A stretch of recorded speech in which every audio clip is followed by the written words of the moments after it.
अस्सलाम वालेकुम व्यूअर्स, उम्मीद है आप खैर आफियत से होंगे। आज जो है 10th क्लास का चैप्टर नंबर 12 है, कोऑर्डिनेशन कंट्रोल। चैप्टर नंबर 12 भी कहा जाता है, चैप्टर नंबर 3 भी कहा जाता है। बोर्ड के हवाले से बहुत अहम है जी। इसमें से तकरीबन 3 के अराउंड शॉर्ट क्वेश्चन आते हैं और लॉन्ग क्वेश्चन का जो पार्ट है 5 मार्क्स का कंपलसरी है कि इसमें से क्वेश्चन लाजमी पूछा जाता है। तो अब ये एक लेंथीस्ट चैप्टर है, मतलब 2 से 3 चैप्टर जो इस किताब के अहम भी और लेंथी भी, जिसमें 12 है और 14 है रिप्रोडक्शन। तो लेंथी होने की वजह से और चैप्टर जो है वो इम्पोर्टेंट होने की वजह से हर टॉपिक को इसमें जो है पूछा जाता है, लेकिन फिर भी जो है मैंने पूरी कोशिश करके 10 से 15 के राउंड जो है शॉर्ट क्वेश्चन और तकरीबन 4 से 5 के राउंड जो अहम तरीन लॉन्ग क्वेश्चन है वो आपके लिए जो है वो फाइंड आउट किए हैं, जिससे आपको काफ़ी हेल्प जो होगी मिलेगी। तो ये बड़ा ही अहम है, आपने सारे क्वेश्चन गौर से सुन लेने हैं। तो शॉर्ट क्वेश्चन की तरफ सबसे पहले बढ़ते हैं। सबसे पहला शॉर्ट क्वेश्चन जो मेंशन किया गया, that is the differentiate between nervous and chemical coordination. Nervous और केमिकल कोऑर्डिनेशन में किस चीज़ का फ़र्क पाया जाता है। एटलीस्ट आपने 3 डिफरेंस लिखने हैं, इनकी स्टार्ट से डेफिनेशन लेके, देन इनके एग्जांपल लेके, इनके कोऑर्डिनेटर का बता के कौन में कोऑर्डिनेटर का फ़र्क कहाँ पे है, देन इनके रिस्पॉन्स का फ़र्क कहाँ पे आता है। एटलीस्ट आपने 3 डिफरेंस ज़रूर मेंशन करने हैं। सेकंड शॉर्ट क्वेश्चन है जी, differentiate between stimulus and response. Stimulus क्या होता है, रिस्पॉन्स क्या होता है, और दोनों की एग्जांपल आपने बयान कर दी है। और अगर आप इसमें मज़ीद कोई चीज़ ऐड करना चाहें तो वेरी गुड है, तो इसमें ये 2 डिफरेंस लाजमी बनते हैं। और रिस्पॉन्स में ये बात बता दें कि केमिकल नर्वस रिस्पॉन्स में फ़र्क किस चीज़ का पाया जाता है। थर्ड शॉर्ट क्वेश्चन है जी, differentiate between receptor and effectors. तो रिसेप्टर और इफेक्टर्स का क्या फ़र्क पाया जाता है, बहुत ही अहम जो है वो शॉर्ट क्वेश्चन है।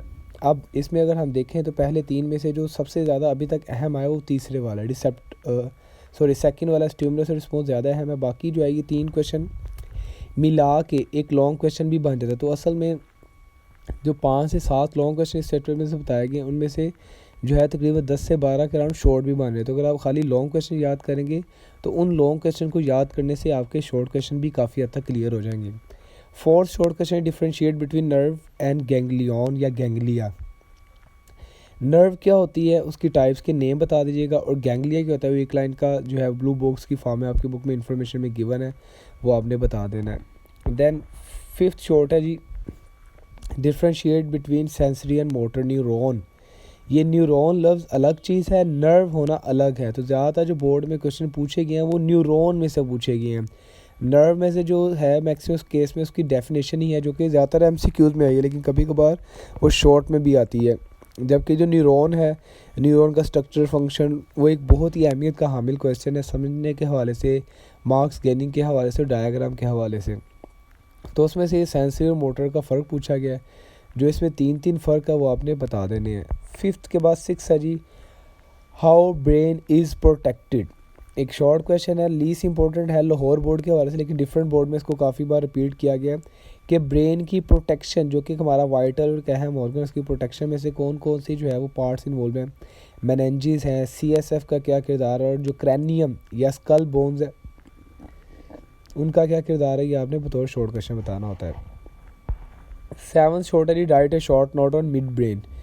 मिड ब्रेन की पोजीशन क्या है, मिड ब्रेन के साथ कौन कौन से स्ट्रक्चर अटैच है, मिड ब्रेन ब्रेन स्टेम का कैसे हिस्सा है, और मिड ब्रेन जो है ये क्या हमारी बोर्ड में फंक्शंस परफॉर्म कर रहा है, ये आपने एक शॉर्ट क्वेश्चन में 2 से 3 जो लाइनें किताब के अंदर वो सारी बयान कर देनी है। 8th शॉर्ट क्वेश्चन है जी, what is spinal cord, write its function. Spinal cord का जो इंट्रोडक्शन है, लेंथ कितनी है, विड्थ कितनी है, और ये होती क्या चीज़ है, कहाँ मौजूद है। देन उसके फंक्शन जो 2 पॉइंट की सूरत में डायग्राम के बाद लिखे हुए हैं, जो बोर्ड में लातादाद मतवा जो है शॉर्ट क्वेश्चन में पूछे जा चुके हैं। तो इसको आपने फिंगर टिप पे कर लेना, क्योंकि स्पाइनल कॉर्ड बतौर लॉन्ग क्वेश्चन भी एक मुमकिन क्वेश्चन होता है। देन आगे है जी 9, differentiate between somatic and autonomic nervous system. Somatic जो है वो कैसा सिस्टम है, मतलब हमारे वो कॉन्शियस कंट्रोल में है या नहीं है। इसी तरह ऑटोनॉमिक का बताना कि वो कॉन्शियस है कि अनकॉन्शियस कंट्रोल में होता है। देन उसके बाद जो है ये किस किस बॉडी के पार्ट्स को कंट्रोल करते हैं, आपने वो पार्ट्स भी बयान कर देने हैं। 10 है जी, differentiate between sympathetic and parasympathetic nervous system. Sympathetic और पैरासिम्पैथेटिक जो है ये एक फाइट एंड फ्लाइट सिस्टम है, दूसरा जो है वो नॉर्मलाइजिंग और नॉर्मल सिस्टम होता है। इन दोनों में किस चीज़ के फ़र्क है, और ख़ास तौर पे जब सिंपैथेटिक नर्वस सिस्टम एक्टिवेट होता है तो उसके एक्टिवेट होने से हमारी बॉडी के अंदर क्या क्या चेंजेस ऑब्जर्व किए जाते हैं, देखे जाते हैं, वो तमाम चीज़ें आपने मेंशन कर देने हैं। 11 है जी, what is brain stem. Brain stem एक इंतहाई दर्जे का अहम क्वेश्चन है जी, बोर्ड में बहुत ज़्यादा रिपीट होने वाले चंद क्वेश्चन में से एक ये भी है। बारहा ये MCQ में पूछा गया और बारहा इसे शॉर्ट क्वेश्चन में पूछा गया है। जैसे एग्जैक्ट जो है वो छोटी सी 2-3 लाइनों का साइड बॉक्स में गिवन है, जो इन्फॉर्मेशन गिवन है सारी की सारी ही आपने लिखनी है। 12 शॉर्ट है जी, define reflex action and reflex arc, दोनों की डेफिनेशन और दोनों की एग्जांपल। तो रिफ्लेक्स एक्शन की तो मिल जाएगी, withdraw of hand while touching hot object. तो आर्क का आपने स्पाइनल कॉर्ड का जो पाथ है वो थोड़ा सा बस बता देना है कि जब हम किसी चीज़ को टच करते हैं तो सेंसरी ऑर्गन से हमारी बॉडी इफेक्टेड की तक आने में जो पाथवे वो फॉलो कर रहे हैं, उसे 2 से 3 लाइनों में आपने बता देना कि ये पाथवे फॉलो किया जाता है। इसमें अक्सर में डायग्राम बनती है, लेकिन आप अगर रिटर्न में बयान करें तब भी इसे वैलिड माना जाता है। शॉर्ट क्वेश्चन नंबर 13 है, differentiate between myopia and hypermetropia. Myopia hypermetropia बच्चे सबसे पहले इस किताब में अगर आपने कोई चीज़ याद करनी है तो ये क्वेश्चन अपने जहन में बिठा लें कि ये क्वेश्चन है, आप समझ लें कि आपको 100% है कि इस क्वेश्चन ने आ जाना है। बारहा इसको शॉर्ट में देखा गया है, हर साल ही तकरीबन देखा गया है, और बारहा ही इसको लॉन्ग क्वेश्चन में डायग्राम के साथ रिपीट होते देखा गया है। तो ये फिज़िक्स और बायो दोनों के हवाले से बहुत अहमियत का हामिल क्वेश्चन आपने अच्छे से याद कर लेना है। देन 14 है जी, differentiate between exocrine and endocrine system. Hormone क्या आता है और उसके साथ जो हमारा एंडोक्राइन सिस्टम है ये क्या चीज़ है। इसी तरह इसकी एग्जांपल देनी है आपने, पिट्यूटरी ग्लैंड वगैरह हो गया, जो मास्टर ग्लैंड है, जो दूसरे जो सुसाइडी ग्लैंड है उनके बारे में बताना है। जबकि पैरेलल जो है वो एक्सोक्राइन सिस्टम है। तो एक्सोक्राइन सिस्टम में क्या क्या पार्ट आ जाते हैं और ये किस तरह काम करता है, ये भी आपने जो है शॉर्ट क्वेश्चन और साथ में इसकी एग्जांपल है कि डाइजेस्टिव और स्वेट ग्लैंड जो है वो एक्सोक्राइन है। 15 है जी, write functions of thyroxine and parathormone. Thyroxine जो कि थायरॉयड ग्लैंड का एक प्रोड्यूसिंग हार्मोन है, जबकि पैराथॉर्मोन पैराथायरॉयड ग्लैंड का एक हार्मोन है। दोनों का हमारी बॉडी में क्या काम है, सिर्फ फंक्शंस बयान करने हैं, आपने ज़्यादा डिटेल में नहीं जाना, सिर्फ फंक्शंस के बारे में बता देना है। 16 है जी, write functions of epinephrine and corticosteroid. Adrenal gland के 2 बनाए गए हार्मोन हैं, एक को इमरजेंसी स्ट्रेस या एड्रीनालिन या एपिनेफ्रिन कहते हैं, चारों नाम एक ही चीज़ के हैं, जबकि दूसरा कॉर्टिकोस्टेरॉइड एक स्टेरॉइड डेरिवेटिव हार्मोन है। दोनों के जो ऐसे फंक्शंस आपने बयान करने हैं, डिटेल में नहीं जाना क्योंकि मैंने सिर्फ फंक्शंस पूछे हैं। बाकी जो बोर्ड में है कभी कभार ऐसे भी आया था कि जो एपिनेफ्रिन है इसको स्ट्रेस हार्मोन क्यों कहते हैं, किस वजह से, ये सारा कभी कभार शॉर्ट में भी आ जाता है। 17 है जी, differentiate between positive and negative feedback. Second जो आपने शॉर्ट साइड और लॉन्ग साइड के बाद क्वेश्चन चैप्टर का नंबर 1 पे याद कर लेना, जो लास्ट में मेंशन है फीडबैक मैकेनिज्म। बोर्ड में अनगिनत टाइम, मतलब कह लें कि हर साल जो है किसी ना किसी एक बोर्ड में लाजमी आता है, और लाहौर बोर्ड में भी हर साल नहीं तो दूसरे साल तीसरे साल रिपीट लाजमी क्वेश्चन होता है, फीडबैक मैकेनिज्म क्या है, उसकी डेफिनेशन और उसकी 2 टाइप्स पॉजिटिव और नेगेटिव, उनमें जो क्लियर कट जैसा किताब में लिखा है एग्जैक्ट आपने सारा बयान करना है। तो ये बोर्ड में लॉन्ग और शॉर्ट दोनों के हवाले से कई बार आ चुका हुआ है। 18 है जी, डिफ्रेंशिएट बिटवीन, एक लीस्ट इंपॉर्टेंट है लेकिन फिर भी आपको पता नहीं चाहिए कि डायबिटीज़ मेलाइटस और डायबिटीज़ इंसपाइटस में क्या फ़र्क है। डायबिटीज़ इंसपाइटस जो है वो वैसोप्रेसिन या एंटी डायूरेटिक एडीएच जो हार्मोन पोस्टीरियर लूप का पिट्यूटरी ग्लैंड का, उसकी एक ख़राबी की वजह से होने वाली एक डिजीज़ है, जबकि डायबिटीज़ मेलाइटस ये पेंक्रियाज के इंसुलिन हार्मोन की ख़राबी की वजह से होने वाली एक डिजीज़ है। दोनों में फ़र्क आपको अच्छे से पता होना चाहिए। देन 19 है जी, व्हाट इज़ पैरालिसिस। फालज किसे कहा जाता है, right its causes and symptom, इसकी वजूहात बताएं और इसकी इलामात जो किसी इंसान में देखी जाती है वो बता देगा। तो एक आध बड़ी लॉन्ग क्वेश्चन में भी, लेकिन ज़्यादातर शॉर्ट क्वेश्चन में से रिपीट होता है कि इसलिए आपने इसको शॉर्ट में ज़्यादा अच्छे से याद कर लेना है। लास्ट है जी आज के लिए short question, what is epilepsy. मिर्गी जिसे बोला जाता है वो क्या चीज़ होती है, right its causes and symptom, इसकी भी वजूहात कि क्या मेजर वजूहात इस बीमारी के पीछे देखी गई और इसकी कुछ चंद इलामात जिससे वो जो पेशेंट है सफ़र करके उन चीज़ों से गुजरता है, तो वो आपने सिम्टम्स बता देने हैं। आगे बढ़ते हैं लॉन्ग क्वेश्चन की तरफ। तो लॉन्ग क्वेश्चन में सबसे पहला मैंने जैसे बता दिया कि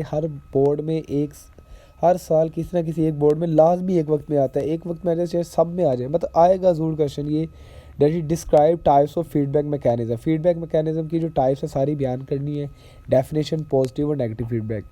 सेकंड शॉर्ट है जी, डिस्क्राइब स्ट्रक्चर ऑफ न्यूरॉन।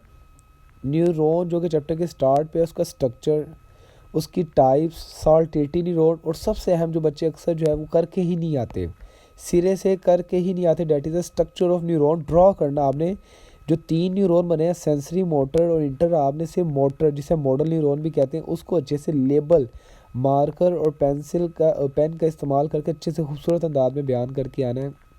एक इंतहाई अहमियत का हामिल क्वेश्चन है, इवन कि इसकी डायग्राम बारहा जो है वो शॉर्ट में लेवल पूछी जा चुकी हुई है। नेक्स्ट है third long question, describe structure and function of spinal cord और डिस्क्राइब रिफ्लेक्स एक्शन।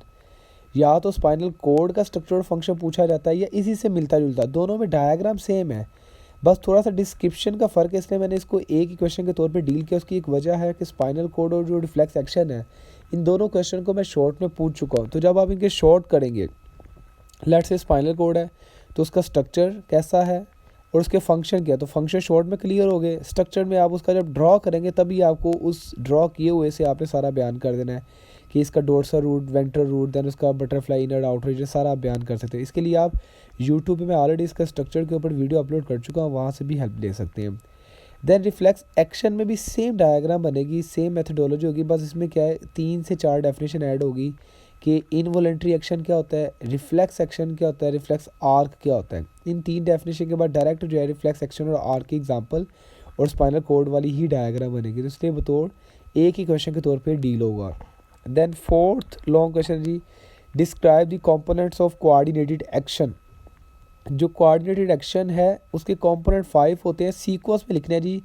फर्स्ट जो है वो स्टिमुलस था, stimuli, second receptor, third coordinator, coordination नहीं है ये, कोऑर्डिनेटर वर्ड है, फोर्थ इफेक्टर और फिफ्थ है रिस्पॉन्स। तो पांचों को तरतीब के अंदर अच्छे से जो है वो हेडिंग के साथ और पॉइंट बना के बयान करना है, बहुत ही ज़्यादा अहमियत का हामिल है। तो इसी एक क्वेश्चन में ऊपर 3 से 4 शॉर्ट क्वेश्चन में डिस्कस भी कर चुका हूँ।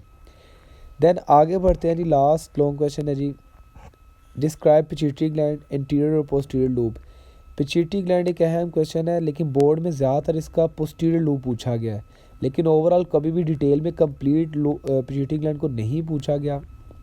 तो आपने फिर भी इसके दोनों लूप कर लेने, क्योंकि इनमें से शॉर्ट क्वेश्चन भी बताए, डोफार्विज्म, एक्रोमेगाले, एडीएच, वैसोप्रेसिन, ऑक्सीटोसिन, तो डिफरेंट शॉर्ट भी बनते हैं और लॉन्ग भी है, तो इसलिए आपने इसको भी देख लेना है। तो उम्मीद है आपके लिए काफ़ी ज़्यादा ये टॉपिक हेल्पफुल होगा। तो इसलिए अगर इसमें से मैंने जो 15 से 20 जो है शॉर्ट डेवलप किए हैं, तो जब आप इसमें से 5 से 7 जो शॉर्ट लॉन्ग क्वेश्चन बिलोंग करने वाले क्वेश्चन निकाल देंगे, तो तकरीबन 15 के अराउंड आपके पास जो है वो शॉर्ट रह जाएंगे और 10 के अराउंड जो है वो 5 के अराउंड जो है वो लॉन्ग रह जाएंगे।